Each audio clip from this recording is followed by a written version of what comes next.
10 de febrero de 1938, 457.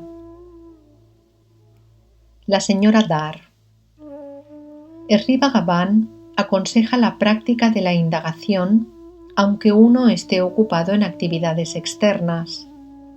La finalidad de esa indagación es la realización del sí mismo y por consiguiente la respiración debe detenerse.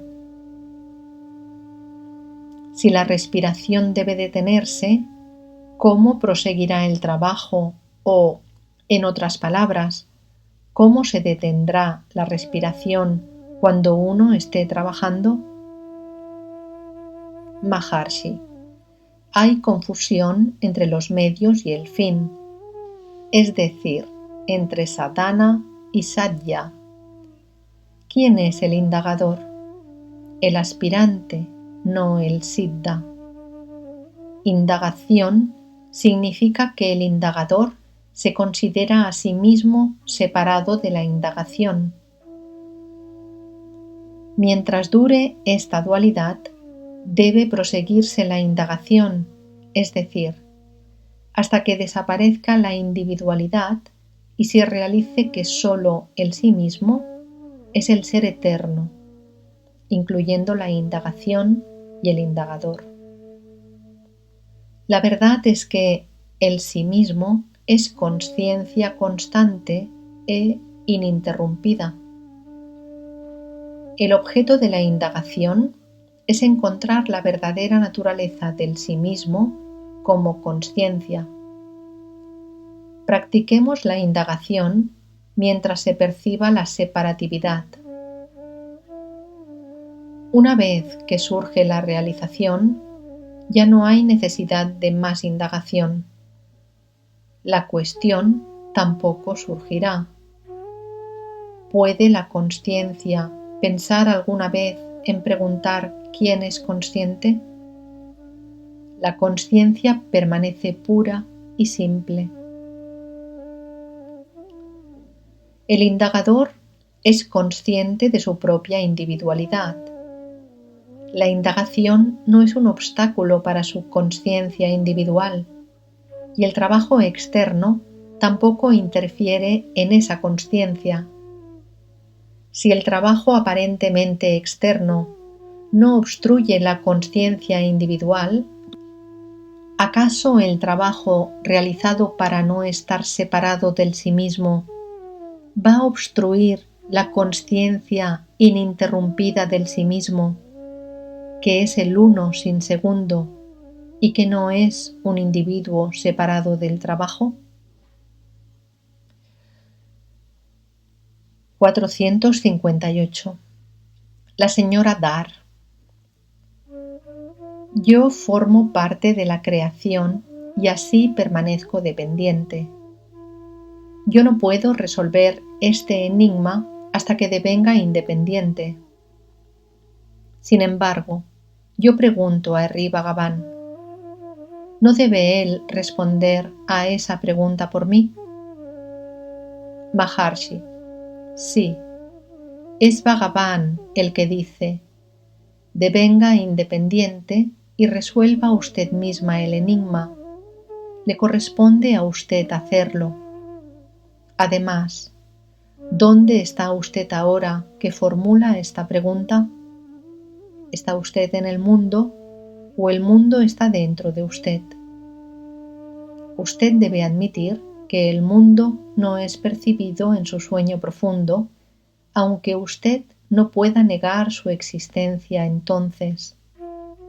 El mundo aparece cuando usted despierta. Así pues, ¿dónde está el mundo? Claramente el mundo es su pensamiento. Los pensamientos son sus proyecciones. El yo es creado primero y después el mundo. El mundo es creado por el yo, que a su vez surge del sí mismo. Así pues, el enigma de la creación del mundo se resuelve si usted resuelve la creación del yo. Por eso digo, encuentre su sí mismo. Además, ¿acaso viene el mundo a usted y le pregunta ¿por qué existo yo? ¿Cómo he sido creado yo? Es usted quien hace la pregunta. El preguntador debe establecer la relación entre el mundo y él mismo. Debe admitir que el mundo es su propia imaginación. ¿Quién lo imagina?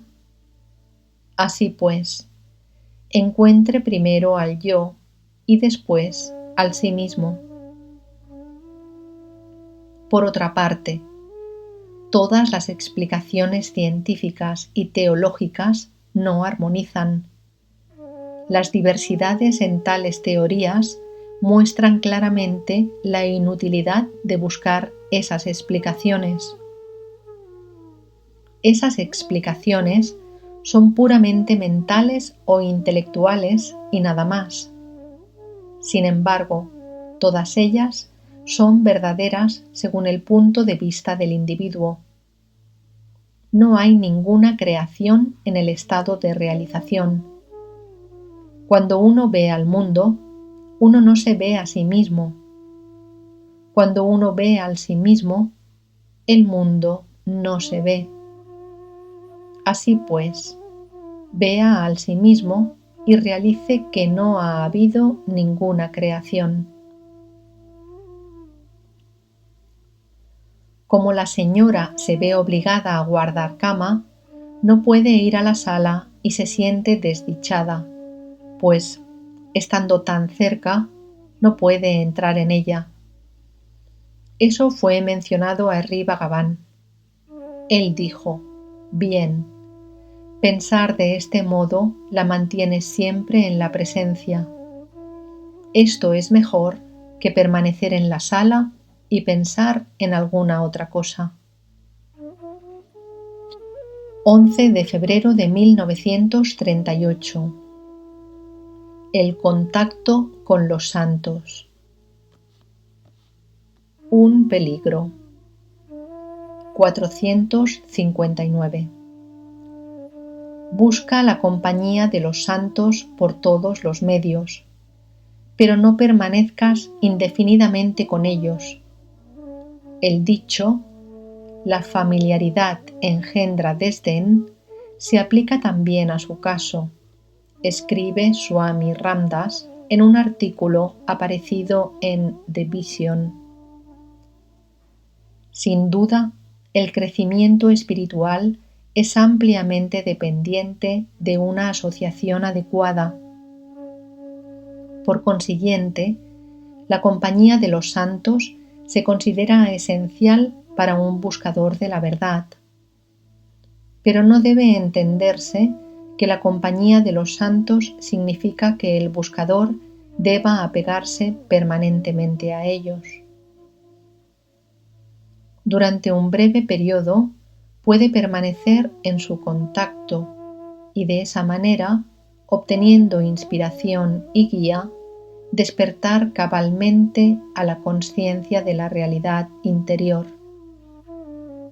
Y sería bueno para el buscador alejarse de ellos antes de que la luz y la inspiración que ha recibido disminuyan o desaparezcan.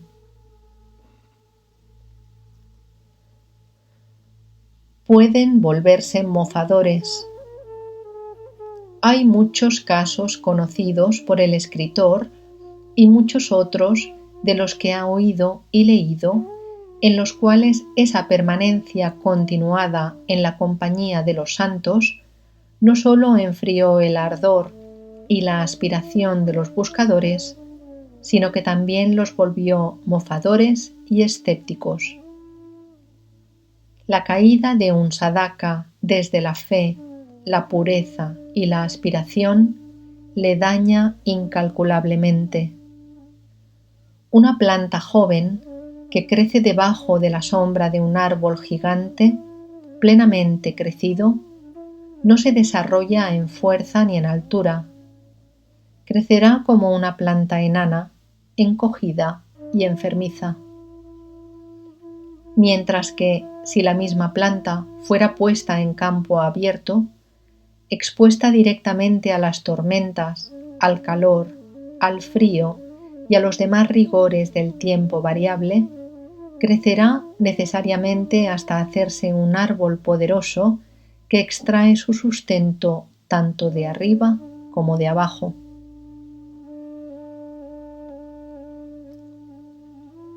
Un crecimiento sofocado. Esta analogía de la planta ilustra adecuadamente la vida empequeñecida de un buscador que se apega meramente a la personalidad externa de un santo y pasa todos sus días en estrecha asociación con él. Aquí la iniciativa para una expresión libre de su posibilidad espiritual única está sofocada. No logra cultivar las cualidades fundamentales para su avance, el no miedo, la autodependencia y el aguante. El único gran guía que debe controlar su mente, su lengua y su cuerpo debe ser el espíritu omnipotente que está dentro de él. Entregarse a este espíritu y devenir su incorporación misma es su meta.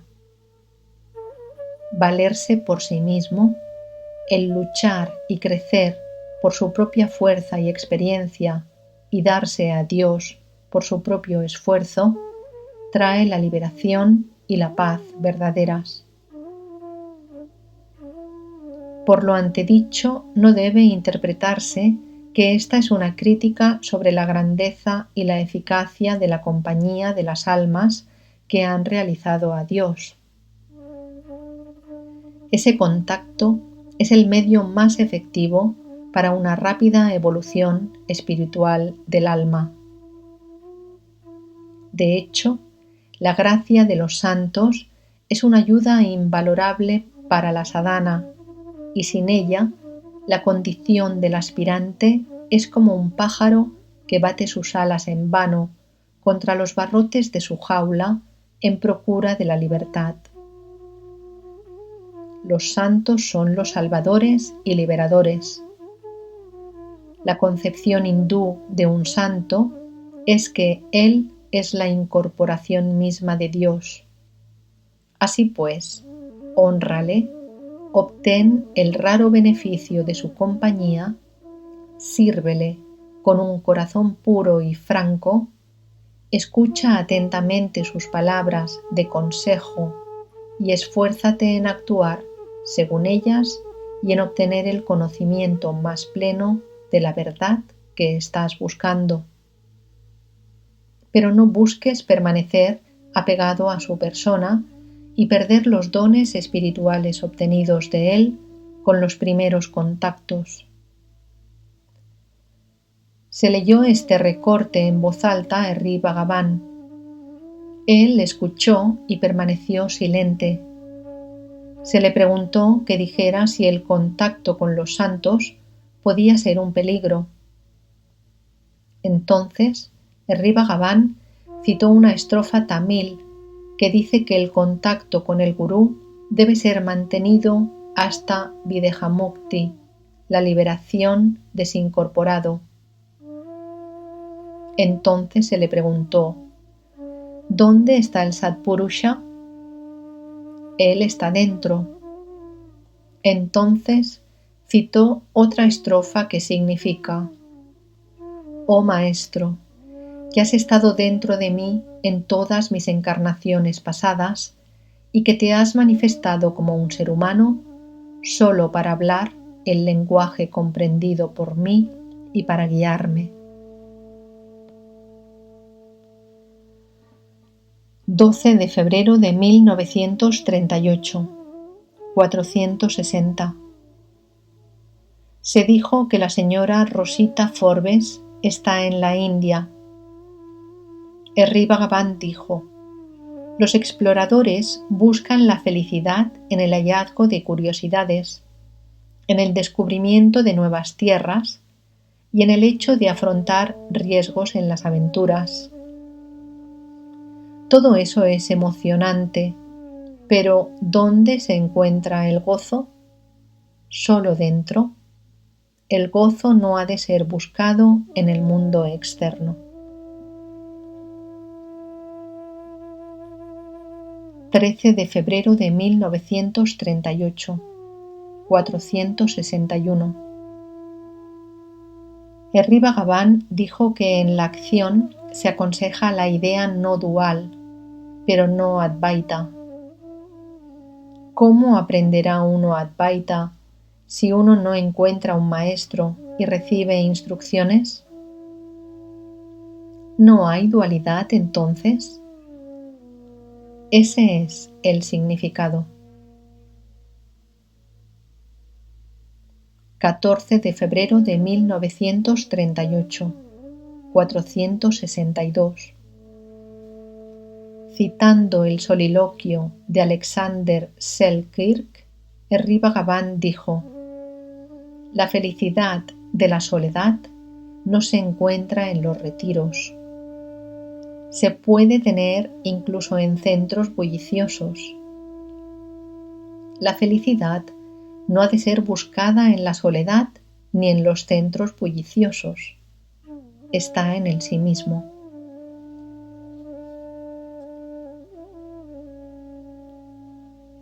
«17 de febrero de 1938, 463. Observando la luna antes de la salida del sol, Henri Bhagavan dijo: vean la luna y también la nube en el cielo. No hay ninguna diferencia en su brillo. La luna parece solo como una mota de nube. La mente del Gnani es como esta luna antes de la salida del sol. Está ahí, pero no brilla por sí misma.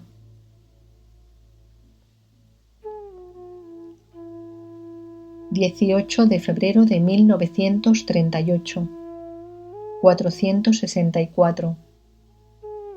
Mientras revisaba las cartas que llegaron hoy, Henri Bhagavan leyó en voz alta una de ellas que decía lo siguiente: un joven brahmin que trabajaba en una casa se fue a dormir como de costumbre. En su sueño lloró. Al despertar, dijo haber sentido como su prana salía del cuerpo a través de la boca y las narices. Por eso lloraba. Poco después se encontró a sí mismo muerto y que su alma era llevada a Vaikunta, donde el dios Vishnu estaba rodeado por otros dioses y devotos con destacadas marcas vaishnavitas en sus frentes. Vishnu dijo: este hombre debía ser traído aquí mañana a las 2 en punto. ¿Por qué ha sido traído aquí ahora? Entonces el joven despertó y contó su experiencia. Al día siguiente, a las 2 horas en punto, falleció.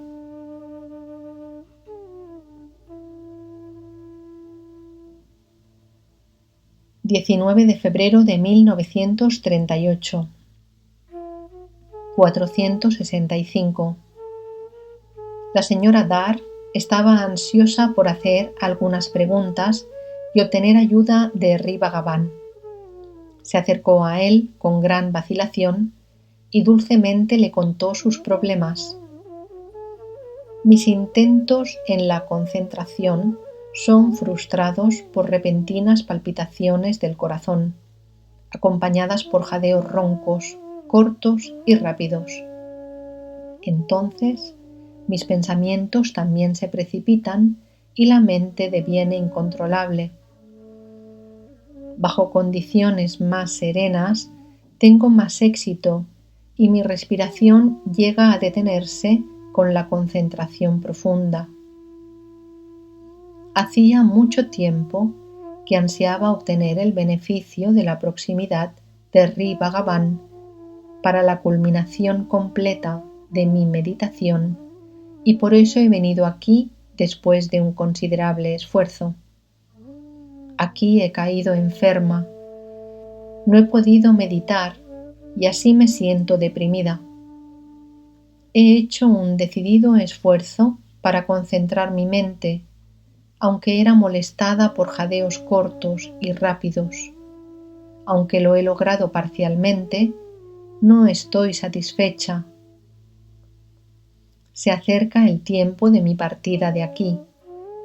Me siento cada vez más deprimida a medida que pienso en mi partida.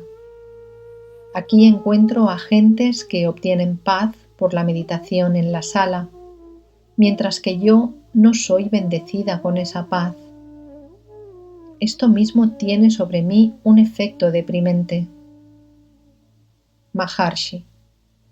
Este pensamiento, yo no soy capaz de concentrarme, es él mismo el obstáculo. ¿Por qué debe surgir ese pensamiento? Devota. ¿Puede una permanecer sin que surjan pensamientos durante las 24 horas del día? ¿Debo permanecer sin meditación? Maharshi. ¿Qué son las horas? Es un concepto. Cada pregunta de usted es impulsada por un pensamiento. Su naturaleza es paz y felicidad. Los pensamientos son los obstáculos a la realización. La meditación o la concentración de uno tienen por objeto deshacer los obstáculos y no obtener el sí mismo. ¿Hay alguien que permanezca aparte del sí mismo? No. Se declara que la verdadera naturaleza del sí mismo es paz. Si esa misma paz no se encuentra, su no encontrarla es solo un pensamiento que es ajeno al sí mismo.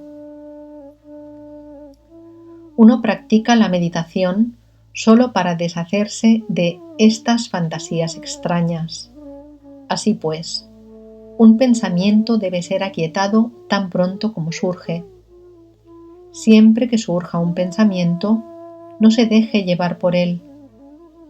Usted deviene consciente del cuerpo cuando olvida al sí mismo. ¿Pero puede usted olvidar al sí mismo? Siendo el sí mismo, ¿cómo puede usted olvidarle?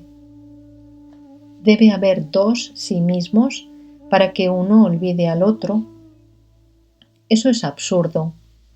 Así pues, el sí mismo no está deprimido, no es imperfecto, es siempre feliz. El sentimiento contrario es un mero pensamiento que no tiene ninguna fuerza efectiva en él. Sea libre de pensamientos. ¿Por qué debe uno intentar la meditación? Siendo el sí mismo, uno permanece siempre realizado. Solo sea libre de pensamientos. Usted piensa que su salud no permite su meditación. Esta depresión debe ser rastreada hasta su origen. El origen es la identificación errónea del cuerpo con el sí mismo. La enfermedad no es del sí mismo, es del cuerpo. Pero el cuerpo no viene y le dice a usted que está poseído por la enfermedad. Es usted quien lo dice. ¿Por qué? Porque usted se ha identificado erróneamente con el cuerpo. El cuerpo mismo es un pensamiento. Sea como usted es realmente. No hay ninguna razón para estar deprimida. A la señora la llamaron y se retiró. Sin embargo, la cuestión continuó como sigue. Devoto. Las respuestas de Sri Bhagavan no nos permiten hacer más preguntas, no porque nuestras mentes estén en paz, sino porque somos incapaces de argumentar el punto. Nuestro descontento no ha terminado. Para que desaparezcan las dolencias físicas, deben desaparecer las dolencias mentales. Ambas desaparecen cuando desaparecen los pensamientos. Los pensamientos no desaparecen sin esfuerzo. El esfuerzo no es posible con la presente debilidad de la mente. La mente necesita gracia para obtener fuerza. La gracia debe manifestarse solo después de la entrega. Así pues, todas las preguntas, agudas o no, equivalen a pedir la gracia de Sri Bhagavan. Maharshi, sonriendo, sí. Devota. Se dice que la entrega es bhakti, pero se sabe que Sri Bhagavan favorece la indagación del sí mismo. Por eso hay confusión en quien oye eso. Maharshi. La entrega solo puede tener efecto cuando se dispone de pleno conocimiento. Ese conocimiento viene después de la indagación.